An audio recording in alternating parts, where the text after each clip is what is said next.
la soberanía de México. Alfredo Figueroa, bienvenido a esta transmisión especial. Bienvenido, Alfredo. Gracias por estar aquí. No te escuchamos, Alfredo. Luca. Carmen, ¿cómo estás? Bien, un gusto bien. saludarte en este momento de inflexión del país, Carmen. Sin duda. Y desde luego que no sé si lo vas a presentar. A Jacobo Dayan. Gracias, Jacobo, por estar aquí. Bienvenido. No, gracias a ti, Carmen y a Alfredo. Y pues sí, evidentemente viviendo tiempos complejos y que requieren un análisis mucho más profundo para poder entender lo que estamos atravesando. En eso estamos y por eso los invitamos, Alfredo. Punto de inflexión. ¿Qué es esto? Bueno, Carmen, estamos ante un punto de inflexión esencialmente porque esto, digamos, ya era un caso, yo decía el día de ayer, antier, de captura de un Estado de la República. Esta es la acusación general. Y el caso tiene hoy un punto de inflexión tan relevante por un motivo. Un motivo que está en el corazón de un proceso político y de un proceso penal. Y esto sí modifica esencialmente lo que va a ocurrir en el caso, pero también muy probablemente tenga que modificar lo que haga la propia República. ¿A qué me refiero con esto? Me refiero a que uno de los testigos internos, hasta ahora lo que teníamos en la acusación que habíamos visto era testigos, digamos, externos, no de la cadena interna del propio gobierno. Lo que tenemos ante nosotros es la caída, digamos, o la entrega, la decisión de colaboración de un testigo interno. Decía más temprano Buscaglia que esto era el inicio de un maxi proceso. Bueno, no estamos todavía ante un maxi proceso, pero sí ante la probabilidad muy importante de que eso sea de esa manera. Quizá el caso más parecido de los maxiprocesos paradigmáticamente conocidos sea el de Juan Orlando Hernández, porque la posibilidad de haber acusado a este presidente tuvo que ver justamente con que dentro de la cadena digamos, interior, dentro del gobierno, alguien ha empezado a hablar. ¿Qué dice la acusación contra el señor Mérida? Dice que recibía sobornos, que era quien se encargaba de los avisos de operativos que se fueran a realizar en la zona, y era además el que blindaba o brindaba protección institucional a los chapitos como parte de su tarea. Esto cambia naturalmente todo el proceso, no solo por lo que ya dijeron los colegas, que se trata de una persona que además ha tenido un montón de responsabilidades, sino porque si este testigo directo ofrece en lo que va a ocurrir a continuación, que es su comparecencia, la formalización y la apertura de la negociación procesal, es aquí donde con la información de la que puede disponer esta persona, el juego va a adquirir unas proporciones muy, muy, muy relevantes. Si junto a ello, Carmen, adicionalmente, es verdad que esta persona, el secretario de Finanzas, Díaz Vega, me parece, es el que habla y también está, como se ha dicho, viniendo de Europa o ya estaría negociando con los norteamericanos. Bueno, en ese caso, cuando me tocó revisar el documento de lo que están acusando a esta persona, es nada más y nada menos de un enlace político, es decir, quien se encargaba de transmitir los mensajes entre los chapitos y Rocha Moya, además, digamos, de todo el proceso de finanzas y las decisiones estratégicas que se estarían tomando en torno al caso Rocha Moya.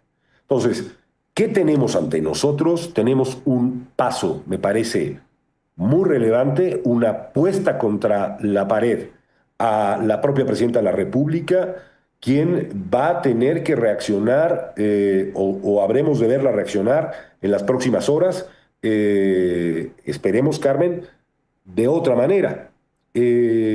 Porque si continúa este asunto de negación, casi de negacionismo, de mentiras sistemáticas, de tratar de desviar la atención a un problema estructural de esta naturaleza, las relaciones entre México y los Estados Unidos, las relaciones bilaterales, van a estar en una tensión, me parece, mucho mayor.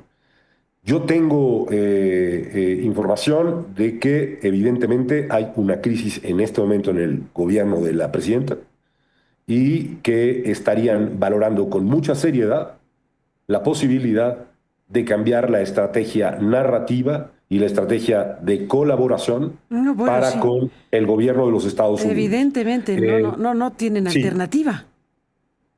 Bueno, Carmen, sí tienen alternativa. La A ver. alternativa puede ser continuar con lo que han hecho hasta No, ahora. ¿con esto? Y ¿Con esta bomba aquí? A ver, ¿cómo le haces? pues, Carmen, preguntemos lo que opina Jacobo, pero a mí me A parece ver, ¿qué que dice Jacobo? hay Jacobo mucha Dayan. evidencia de que han insistido neciamente en esa lógica. ¿Qué dices, Jacobo? Sí, mira, a mí me gustaría ver un poco más el bosque, más allá de la relación con los Estados Unidos. Hablar de las abiertas mentiras que ha estado esgrimiendo el gobierno federal y el partido en la coalición gobernante me parece que es absurdo, vamos. Se ha perdido soberanía en este país muchas veces, en este caso no. En este caso se está siguiendo el orden legal. Se perdió soberanía, por ejemplo, expulsando a 92 criminales sin el debido proceso. Ahí sí se perdió soberanía. Se perdió soberanía militarizando o criminalizando la migración a presión de los Estados Unidos. Ahí se perdió soberanía. Se ha perdido soberanía en la medida en que el Estado mexicano es incapaz de controlar el territorio nacional, o de menos el Estado formal, porque evidentemente el narcoestado sí controla territorio, y también no hay soberanía en el momento en que el gobierno es incapaz de garantizar la seguridad de su población.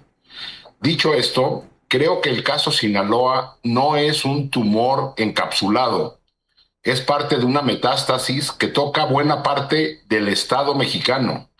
Esto no es Sinaloa nada más, y si el maxiproceso sería solamente Sinaloa, estaríamos no viendo el bosque completo. A lo mejor esa es la estrategia del gobierno, decirle sí a los Estados Unidos, pero acota la situación nada más a Sinaloa.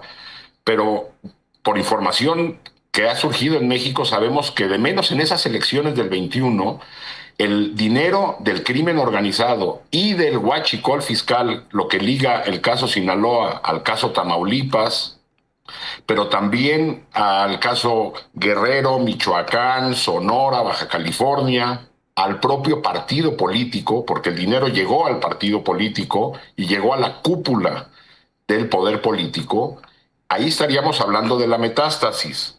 Entonces, lo que estamos viendo es la red Sinaloa. Probablemente el gobierno quiera colaborar y pedir a los Estados Unidos que acoten esto nada más a Sinaloa y no se vayan a esta lista de estados y agregamos, vamos, porque está el presidente del partido, que hoy es secretario de Educación Pública, el propio presidente de la República, el secretario de Marina, el actual senador, entonces gobernador de Tabasco, Adán Augusto López. Eso es lo que tendríamos que tener como preocupación, y lo que tendríamos que tener en el foco es el control del territorio y de la población.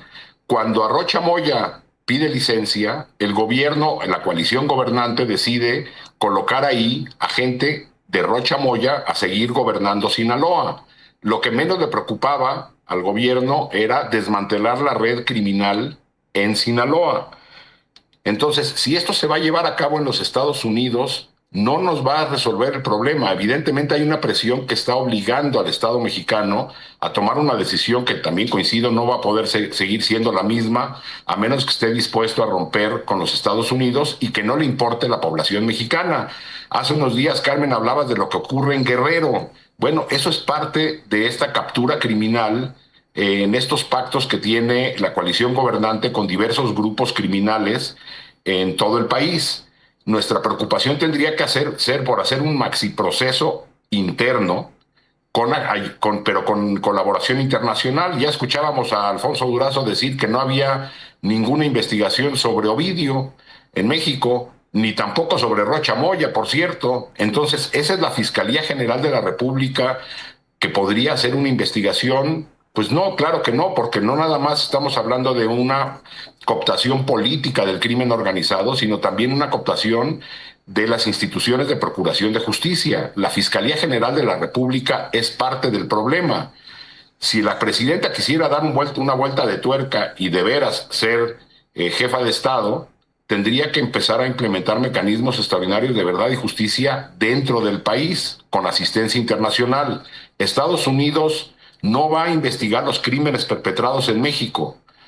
No sé si quieran en los Estados Unidos involucrar también al ejército y a la marina, por ejemplo, o al ex jefe de inteligencia de este país, que también está comprometido, Audomaro. Audomaro. Es decir, lo que tendríamos que estar viendo es la metástasis y no nada más el tumor encapsulado en Sinaloa, que no lo es. Pero a ver, bueno, Entramos en la parte final. ¿Cómo cerramos, Alfredo Figueroa? bueno, mira, yo lo que comparto que este es un asunto generalizado, Carmen, pero la gran pregunta es con quién esta presidenta podría iniciar un proceso de esa naturaleza y bajo qué apoyos políticos dentro de este país podría hacerlo. Y está claro que quien la llevó al poder, y ese es el gran elemento que creo que hay una diferenciación con lo que plantea Jacobo, es que no tiene, incluso si tuviera el deseo de hacerlo, incluso si tuviera el deseo de hacerlo, no tiene ni las posibilidades políticas ni el apoyo dentro de quien ha constituido, digamos, esta amalgama que le llaman 4T, movimiento, etcétera, como para poder lograr una acción de esa naturaleza. Supongamos, sin conceder, que hubiera esa voluntad, bueno, la pregunta es, ¿con quién diablos podría la presidenta construir ese nuevo mecanismo? Y esta es la tragedia en la que se encuentra realmente el propio gobierno mexicano y la condición que tenemos. La devastación de las instituciones, la metástasis es tan importante que con los pocos mecanismos de contrapeso, los propios mecanismos de construcción desde la sociedad, los propios mecanismos institucionales que se habían producido, devastados en los últimos 7 años, inmisericordiamente, y además, digamos, ensalzados como legítimos a partir de modificaciones constitucionales, véase, por ejemplo, reforma al Poder Judicial, han terminado con la posibilidad de que México pueda realmente, realmente me sorprendo cuando alguien dice ahora sí se acabó la posibilidad de juzgar dentro de México a estas personas. ¿Desde cuándo perdimos esa posibilidad? Entonces, y entiendo la lógica. El problema es que necesitamos tener una reconstrucción de un nuevo acuerdo social del país. Solo es a partir de ese proceso y solo por ese proceso que podríamos llamar a vínculos internacionales, pero ojo, el contexto no es el de los 90, ni siquiera es el de, digamos, la década pasada. El contexto es el de tener a un hombre como Donald Trump en la presidencia de los Estados Unidos, demeritando todas las instituciones producidas internacionalmente para ese propósito.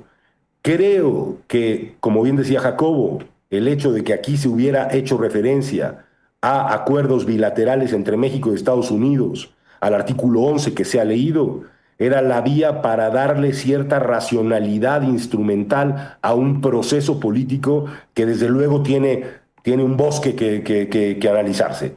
A partir de ahora, la presidenta de la República va a tener que tomar decisiones y mucho me temo que, aunque esa es la discusión que se está teniendo hoy en el gabinete mexicano, en el cuerpo de seguridad, entre los más cercanos a la presidenta de la República, puede continuar, Carmen, por una deriva que no sería la de proteger al país, la de proteger su soberanía, ni la de proteger las condiciones que tenemos. Solo cito algo. Mientras hablamos de todo esto, mientras estas cosas ocurren con una enorme espectacularidad, mientras pasa, digamos, paso a paso todo lo que está ocurriendo en términos noticiosos, esta casi novela narcopolicíaca que estamos viendo, en un narcoestado, en Sinaloa y en otros muchos territorios, la gente sigue sufriendo de manera inmisericordia. Ahí están las víctimas todos los días de, por ejemplo, a partir de la caída de Rocha, una exacerbación, según yo leo en los reportes periodísticos de la zona, de la violencia en Sinaloa. en este momento en el caso de Rocha. Bueno, ahí está. Lo que deberíamos esperar, creo, es que, y lo que has dicho del Departamento de Justicia de los Estados Unidos, es lo que nos va a mostrar es que no va a ser el caso encapsulado, como un poco planteaba Jacobo, sino ahí estará el huachicol. Ahí hay nuevos nombres como el de Adán Augusto que podrían estar próximamente saliendo, como el actual secretario de Educación, como el del gobernador de Tamaulipas y tantos más, Carmen. Creo que los Estados Unidos tomaron ya un camino y veo difícil que echen para atrás en la lógica en la que han empezado a actuar. Ni más ni menos. Pues te aprecio muchísimo, Alfredo Figueroa, te aprecio muchísimo, Jacobo Dayana, los dos que han participado de esta transmisión especial que hemos sostenido con varios invitados, con varias figuras y voces que han estado analizando e informando acerca de este momento que es otro quiebre.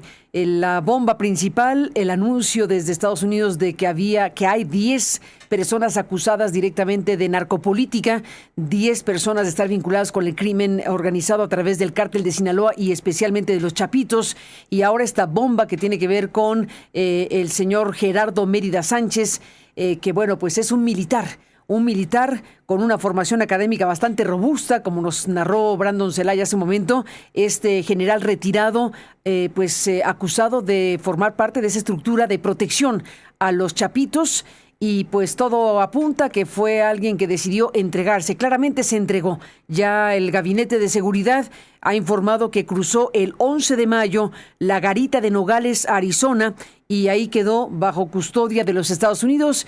No reclamó ningún proceso que complicara las cosas. Se remitió de inmediato a Nueva York, y en Nueva York, en Brooklyn, es donde se encuentra en este momento el general retirado, pues ficha clave de esta trama que vamos a ver en dónde termina. Gracias, Jacobo. Un abrazo y buen fin de semana. Un abrazo, Carmen. Nada más me gustaría poner un elemento más que vale la pena, porque seguramente habría que reflexionar sobre él en los próximos días.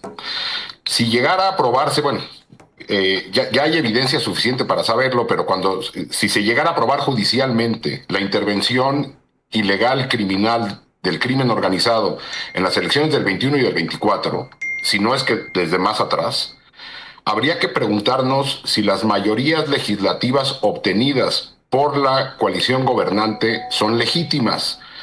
Y esto es importante porque entonces estaríamos hablando que toda esta devastación institucional de la que habla Alfredo y que hemos estado viviendo en los últimos años, sobre todo de manera acelerada los últimos 2-3 años, pues no tienen un pecado de origen, Carmen.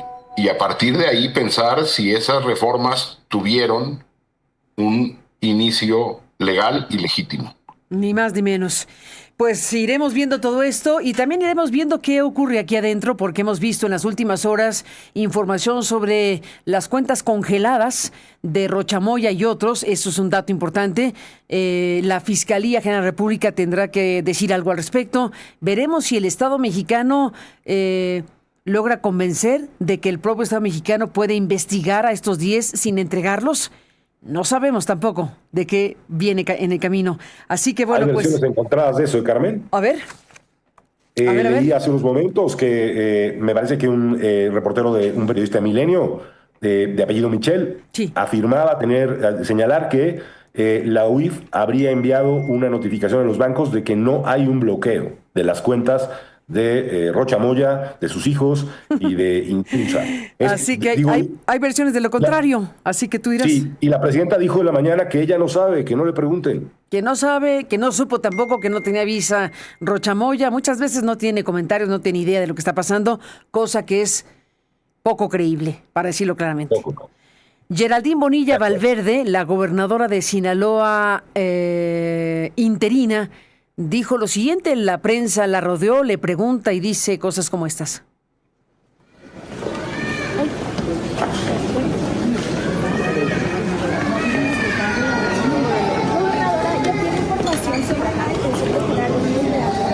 No tengo información, de hecho no he traído mi teléfono en el transcurso de la mañana, desconozco esos temas, pero seguramente el gobierno federal estará informando en su momento. Pero usted es la gobernadora de Sinaloa, ¿cómo no tendrá información? Porque se dice que fue hace días que No nos han hecho de conocimiento aquí en Sinaloa. Ese es un tema que le compete al gobierno federal, a las instancias federales. A Sinaloa no nos compete. Del exsecretario de Administración y Finanzas también se habla de la detención de él. ¿Saben si tiene información? Ya las autoridades competentes les van a informar sobre estos temas. Cuidado con los Esto podría ser un riesgo para Sinaloa. Podría ser un riesgo para Sinaloa. Claro que no hay ningún riesgo. Cuidado, ten cuidado. Ja, ja, ja. No traigo mi teléfono. Madre mía, madre mía. Madre mía, una gobernadora esto- sin teléfono. Carmen, esto habla un poco de lo que decíamos. O sea, ¿con quién gobierna Morena? ¿Quiénes son las personas? Sí, el tipo de personas que están a cargo de las responsabilidades políticas y públicas de este país tienen este tipo de reacciones. Perdón, me acuerdo de Porfirio Muñoz Ledo, No. por ejemplo. Y ¿Cómo del lo tamaño extrañamos, de eh? Porfirio ¿Cómo Muñoz extrañamos Ledo, a Porfirio Muñoz? diciéndoles en algún momento qué manera de legislar, qué manera de actuar. No son transferibles, le dijo el presidente en un momento. Esa frase que parecía entonces exagerada, hoy tendríamos que reconocerla de otra manera. Sí. No se pueden transferir los pactos criminales que tiene Andrés Manuel López Mafiosos. Obrador respecto de Sheinbaum.